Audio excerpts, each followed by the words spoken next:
지키기가 쉬운 계명입니다. 아마도 10계명 중에서 가장 지키기가 쉬운 계명이 바로 이 계명이 아닐까 생각이 되어져요. 왜냐하면 우리 중에서 어지간해서는 이 계명을 어기는 경험을 살아생전에 해보기는 쉽지 않기 때문이죠. 그 누구도 감히 엄두도 못 낼 계명입니다. 우리에게 있어서 살인이라는 것은 굉장히 먼 이야기이고 남의 이야기처럼 느껴집니다. 아무리 성질이 고약하고 동네에서 싸움꾼으로 유명한 사람도요, 살인까지 가는 경우는 드물기 때문이죠. 그냥 욕쟁이 혹은 저런 망나니 정도로만 우리가 이렇게 받아들여지지 정말로 살인자로 받아들이는 경우는 거의 없기 때문입니다. 살인자로 낙인을 찍히는 경우는 굉장히 드뭅니다. 그래서 이 제6계명은 우리와는 상관이 없는 계명이 아닐까라고 생각이 되어지죠. 그런데 과연 그럴까요? 네. 이렇게 질문에 이미 의도가 묻어나는 그런 질문이죠. 성도님들도 모두 잘 알다시피 잘 아는 통계 자료가 하나 있습니다. OECD 국가 중에서 우리나라가 1위를 차지했던 그러한 목록이 있는데 그것이 무엇이었습니까? 네, 그렇죠. 바로 자살률 1위를 우리 대한민국이 차지했었죠. 우리나라 자살률이 통계청 자료에 의하면 한 해에 25만 명으로 OECD 국가 중에서 1위를 차지한 나라로 뽑혔습니다. 이 통계에 따르면요, 하루에 자살을 685명이 하고 있다고 합니다. 심지어 더 충격적인 것은요, 우리나라의 청소년 자살률도 OECD 국가 중에서 1위를 차지하고 있다는 거예요. 그 이유로는 우울증이 가장 큰 원인으로 나오고 청소년들의 원인으로는 스트레스, 학업에 대한 스트레스로 1위가 차지합니다. 이뿐만이 아닙니다. 우리나라에서 한 해에 엄마 뱃속에서 의도적으로 생명을 잃어가는 아이들이 몇 명인 줄 아십니까? 대략 10만에서 15만 명을 추측하고 있습니다. 전 세계적으로는 약 5,500만 명에서 7천만 명이 한 해에 목숨을 잃어가고 있다고 합니다. 물론 여기에는 여러 가지 사연들이 있겠죠.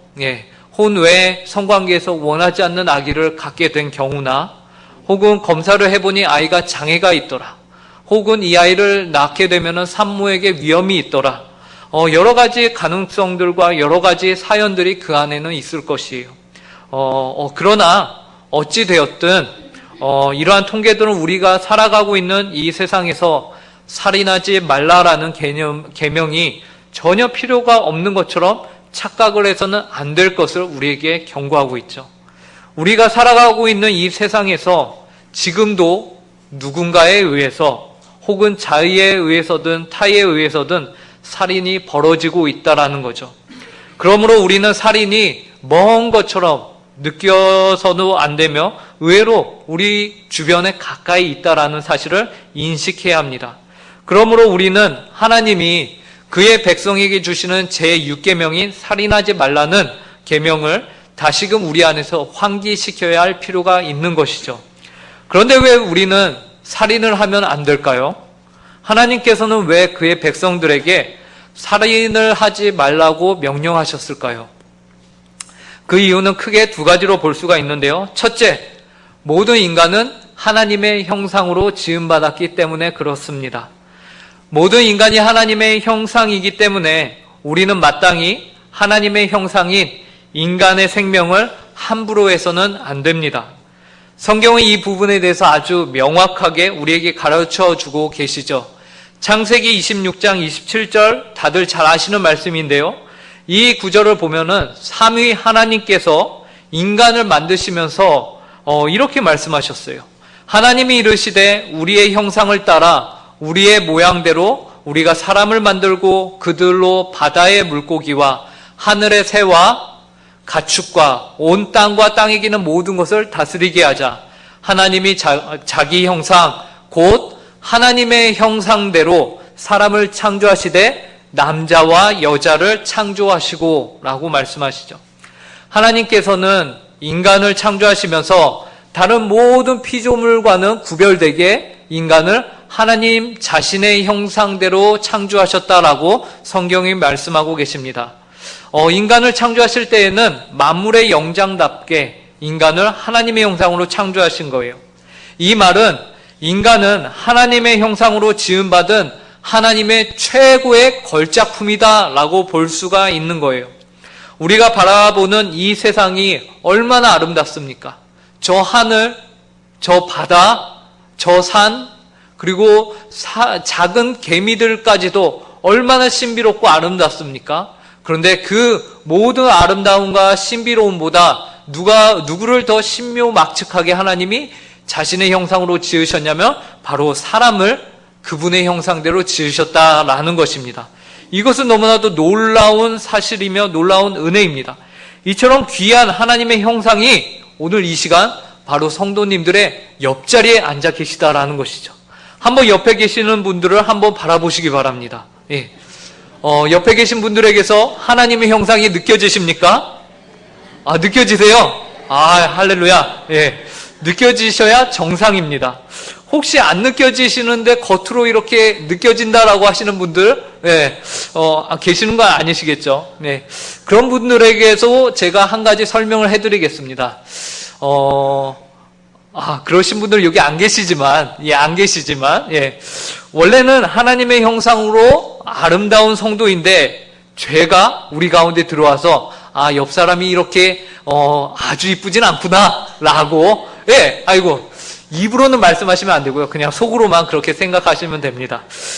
사실 농담 같지만, 이 말은 사실입니다. 우리는 원래 너무 아름답게 하나님의 형상으로 지음받았습니다. 그리고 그것이 마땅한 자들이죠. 그런데 죄로 인하여 하나님의 형상이 많이 왜곡되었습니다. 그래서 마치 너무나도 평평한 거울을 보면 우리가 잘 나오는데 그 거울이 왜곡이 됐어요. 깨지기도 하고 찌그러지기도 했습니다. 그러면 그 거울에 비치는 내 모습이 어떻죠? 때로는 희한하게 보이고 어떨 때는 코가 엄청 커 보이고 그렇게 왜곡돼서 보이는 것이에요. 예, 우리 안에 죄가 들어옴으로 인해서 하나님의 형상이 왜곡되었습니다. 그럼에도 불구하고 우리가 잊지 말아야 할 것은 무엇입니까? 하나님의 형상이 그 안에 남아있다라는 것입니다. 여전히 하나님의 형상으로서 인간은 너무나도 존귀한 존재다라는 것을 우리가 결코 잊어서는 안 된다라는 것이죠. 이는 마치 얼마 전에 뉴스에서 훈민정음 상주본이 그 가치와 비슷한 것 같아요. 훈민정음은 세종대왕이 한글을 공표한 이후에 이제 해설로서 해례본이 이제 한 권 존재한다라고 우리가 알고 있었는데 상주본이 또 등장을 했죠. 근데 이 상주본이 현재 그것을 가지고 있던 사람이 그 집에 불이 났고 그리고 이것을 정부와 소유권을 가지고서 싸우는 중간에 이제 어떠한 상태에 있는지 이 가지고 있는 주인이 밝히 보여주고 있지를 않다고 합니다. 그래서 불에 탔는지 일부가 손실되었는지 그것을 알 수 없다고 해요. 그럼에도 불구하고 훈민정음 상주본의 가치가 1천억의 가치를 가지고 있다고 이렇게 주장하고 있죠. 이와 같이 인간으로 이 땅에 태어나면요, 그 자체로 하나님의 형상인 그 자체로 이 세상보다 더 값지고 소중하다라는 것을 우리가 알아야 합니다. 한 영혼이 온 천하보다 귀하다라는 하나님의 말씀을 우리가 깨달아야 하는 것이죠. 그렇기 때문에 이와 같이 인간으로 이 땅에 태어나면요, 그 자체로 하나님의 형상으로서 존중을 받아야 합니다. 그 생명은 너무도 귀하고 소중한 것이에요. 왜 그렇습니까? 하나님의 형상이기 때문에 그렇습니다. 다른 이유가 따로 들 필요가 없는 것이죠.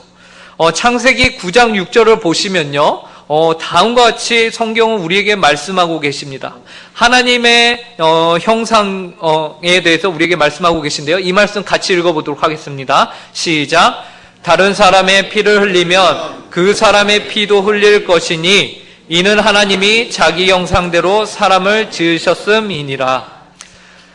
하나님께서는 그분의 형상대로 사람을 지으셨고 그 사람을 죽인다거나 혹은 피를 흘려서 해를 간다면 그것은 안 될 일이다라고 말씀하시면서 그 이유를 하나님의 형상이기 때문이다라고 말씀하고 계시죠. 인간은 하나님의 형상으로 지음받은 존재들이기 때문에 그 안에서는 살인이 있어서는 안 됩니다. 두 번째, 우리가 살인을 하지 말아야 하는 이유는요, 생명의 주관자는 하나님이시기 때문에 그렇습니다. 하나님이 이 세상에서 유일한 생명의 주관자가 되십니다. 이 시간 한 가지 실험을 해보도록 하겠습니다. 혹시 이 중에서 심장을 멈추실 수 있으신 분들은 한번 멈춰 보십시오. 예, 제가 보통 이렇게 말을 하면은 몇몇 분들은 심장을 안 멈추시고 호흡을 멈추십니다. 네, 아무리 호흡을 참아도요, 심장은 계속해서 우리 안에서 뜁니다. 맥박은 계속해서 뜁니다. 이 말은 무엇이냐면요, 내 심장인데, 내 몸 안에 갖고 있는 심장인데 내가 어찌하지 못한다는 것을 뜻합니다. 이 말은요, 이 심장의 주인, 이 생명의 주인이 누구라는 말이죠? 하나님이시다라는 것입니다. 그러면 이 심장을 언젠가는 멈추실 분도 누구십니까? 하나님이신 거예요. 그런데 만약에 살인을 저지른다 그러면은 그 하나님만이 생명을 주시고 가져가실 수 있는 분이신데, 그 하나님만의 권한을 감히 침범하는 일을, 그러한 죄악을 범하게 되는 것이죠. 그것은 감히 자신이 하나님의 자리에 올라서는 행위입니다. 이것은 하나님의 나라의 반역인 것이죠. 우리는 그 누구도 타인의 생명을 중단시킬 어떠한 권한을 갖고 있지 않습니다. 그러므로 스스로 생명을 조절하여서 자신이 스스로 죽음을 선택하는 것 또한 감히 하나님의 권위에 도전을 하는 행위인 것이죠. 그러므로 우리가 하나님을 믿고 그분을 존중하기 위해서는 자신의 생명이나 타인의 생명을 스스로 결정하려고 해서는 절대로 안 되는 것입니다. 그런데 우리가 이 세상을 살다 보면은 내가 죽이지도 않았는데, 내가 물리적으로 어떠한 해를 가하지 않았는데 일어나는 죽음들이 존재합니다. 최근에 제가 다 읽지 못했는데 일단 책 중에 하나가 알지 못하는 아이의 죽음이라는 책입니다.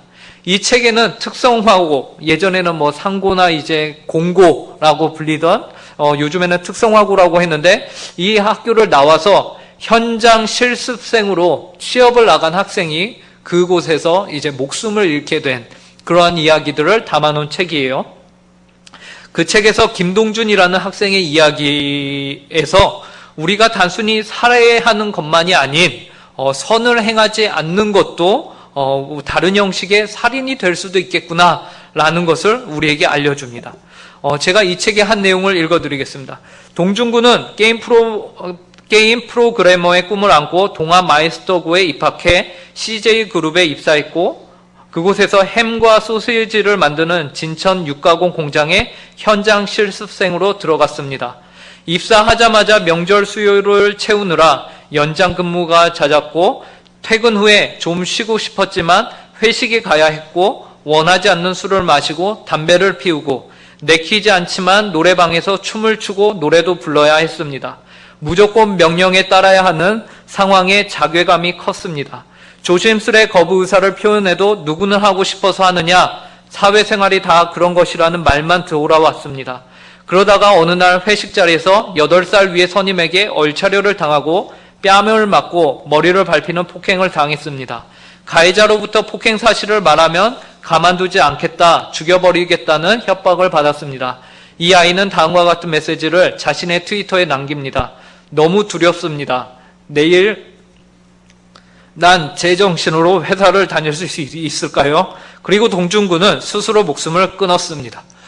동준군의 어머니는 동준군의 죽음 이후에 극심한 우울증과 대인기피증, 타인을 향한 분노를 가지고 지내다가 다음과 같은 말씀을 통해서 그 어려움에서 벗어날 수 있었습니다. 그것은 야고보서 4장 17절인데요. 저희가 이 말씀을 같이 읽어보도록 하겠습니다. 시작. 그러므로 사람이 선을 행할 줄 알고도 행하지 아니하면 죄니라. 예. 어머니는 마치 이 잘못이 자신이 왜 아들이 힘들다고 하였을 때에 사회생활이 다 그런 것이다, 남들도 다 그렇게 산다라고 했을까? 그냥 힘들면 다른 직장을 구하면 된다고 하지 못했을까? 그것이 가장 후회가 된다고 합니다. 누가 이 학생을 죽음으로 내몰았습니까? 주변의 아픔을 알고도 우리가 아무것도 하지 않는다면 그것 또한 우리에게 책임이 있는 것이 아닐까요?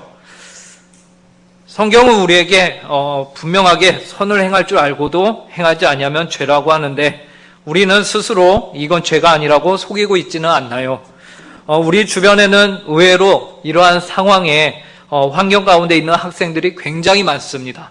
뉴스에서 그러한 이야기들이 너무나도 많이 등장을 하고 있습니다.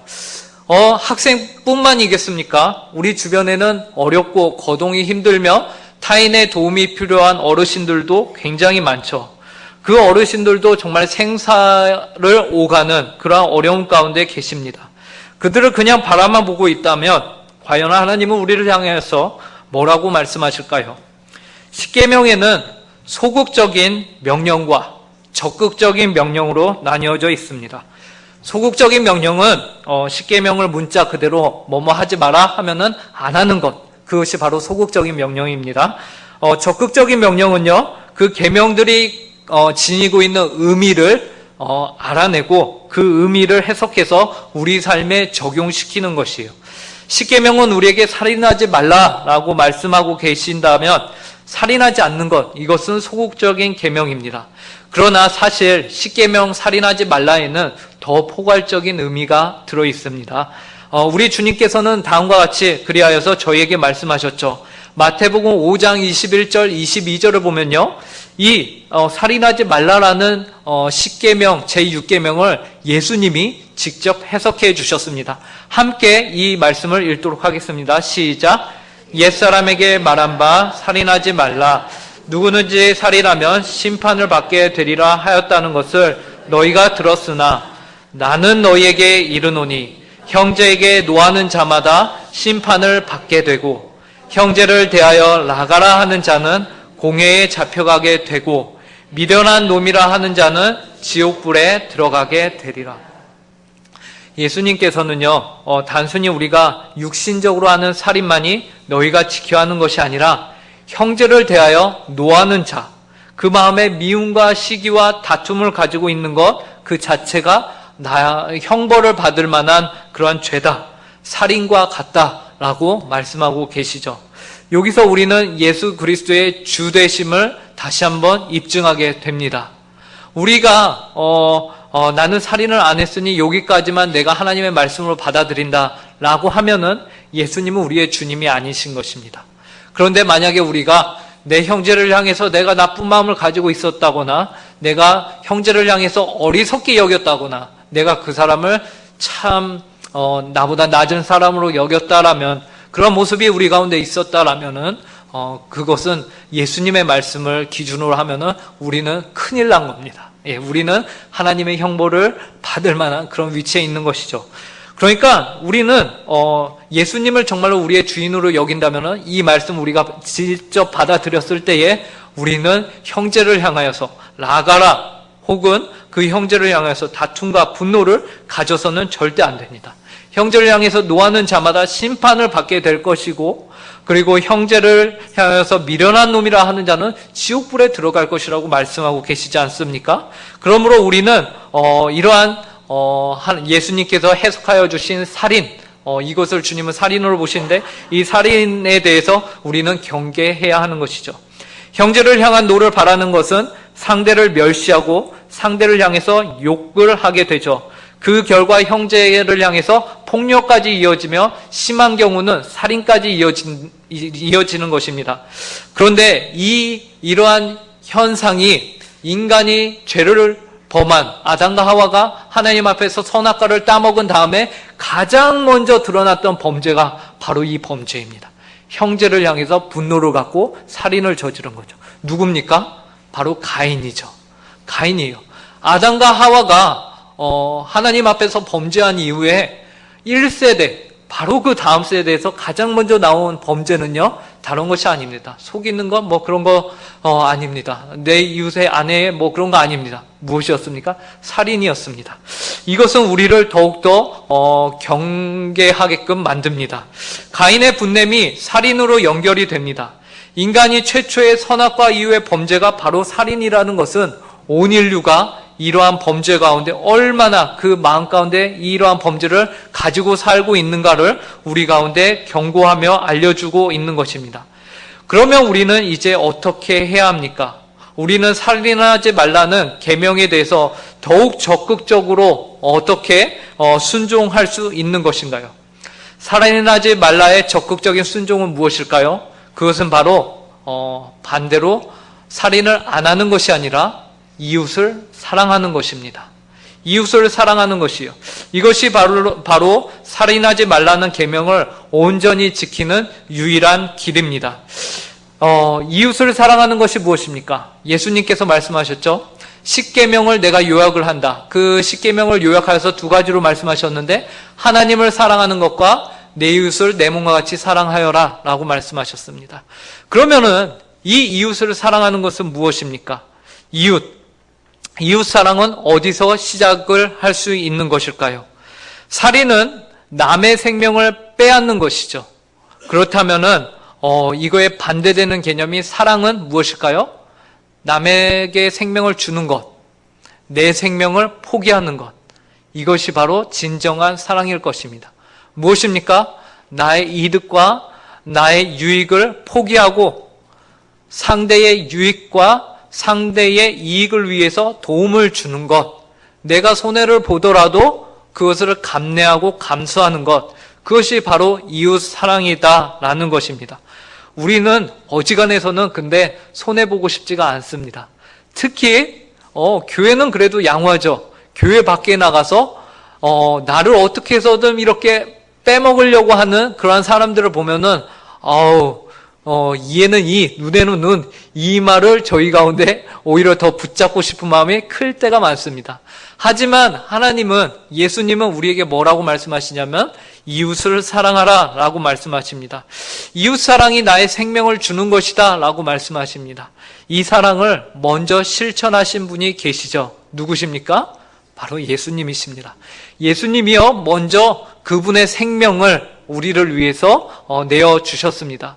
십자가에서 그분의 사랑으로 그분의 생명을 먼저 내어주시고 예수님이 우리에게 요구하시는 것은 내가 한 이 일을 너희도 할 것이다. 그리고 내가 한 일보다 너희는 더 큰 일도 할 것이다 라고 주님께서 우리에게 말씀해 주셨습니다. 그러므로 오늘 살인하지 말라라는 이 계명은 단순히 우리가 살인 안 해요 하고 끝낼 것이 아니라 우리가 가능한 한 선을 행할 수 있는 대로 선을 행하며 우리의 이웃을 사랑하는 것, 여기까지 우리가 도달해야 할 것입니다. 이를 위해서 우리는 먼저 예수 그리스도를 깊이 묵상해야 합니다. 나를 위해서 먼저 그분의 생명을 십자가에 내어주신 그분의 그 사랑이 우리 안에 충만할 때에만 우리가 우리를 향해서 우리에게 뭔가 도움을 요구하는 그 이웃과 형제들을 사랑할 수 있는 것입니다. 예전에 한 선교사님이 저에게 이런 말씀을 해주셨습니다.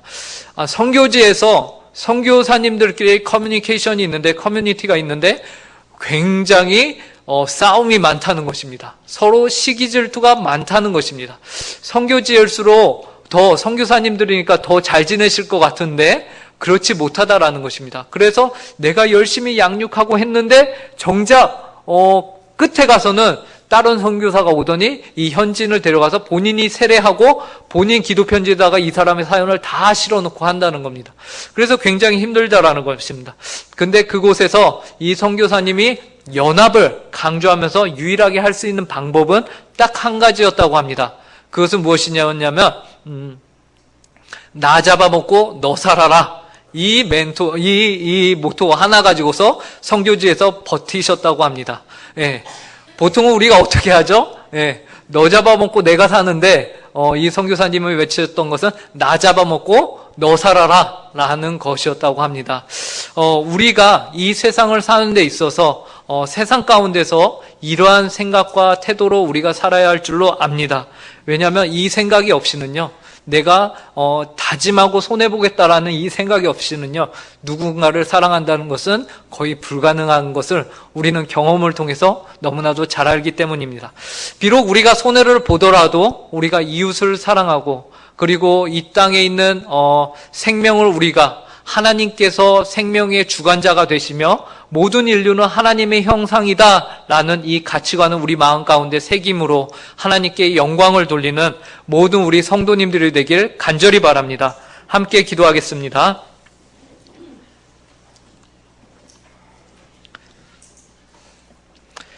하나님 아버지, 저희가 살인하지 말라라는 이 계명을 가지고서 하나님이 생명의 주관자가 되시며 모든 사람은 하나님의 형상으로 지음받았음을 우리가 다시금 봅니다. 하나님 아버지, 그렇기 때문에 저희가 생명을 존중히 여기되 단순히 살인하지 않는 수준에 머무는 것이 아니라 하나님 아버지, 저희가 이웃을 나의 생명을 다하여서 사랑하는 것으로 하나님 아버지, 우리가 살인하지 말라라는 계명에 순종할 수 있게 하여 주시옵소서. 이 일을 위해서 하나님 저희 가운데 저희를 위해서 먼저 생명을 내어주신 예수님을 본받게 하여 주시옵소서. 예수 그리스도의 그 삶을 저희가 본받고 그 삶을 저희가 따라갈 수 있도록 늘 성령 충만케 하여 주시옵소서. 그래서 저희 은곡교회 모든 성도들이 이제 한 주 생활을 하는 데 있어서 빛과 소금으로서 이 세상 가운데서 나 잡아먹고 너 살아라 라는 생각으로, 그런 마음으로 이 세상 가운데서 살아내고, 그래야 해서 예수 믿는 사람들은 뭔가 다르구나라는 것을 세상으로 깨닫게 하는 모든 성도들이 되게 하여 주시옵소서. 오늘 귀한 주일을 허락하신 주님께 감사드리오며 이 모든 말씀 예수님의 이름으로 기도드립니다.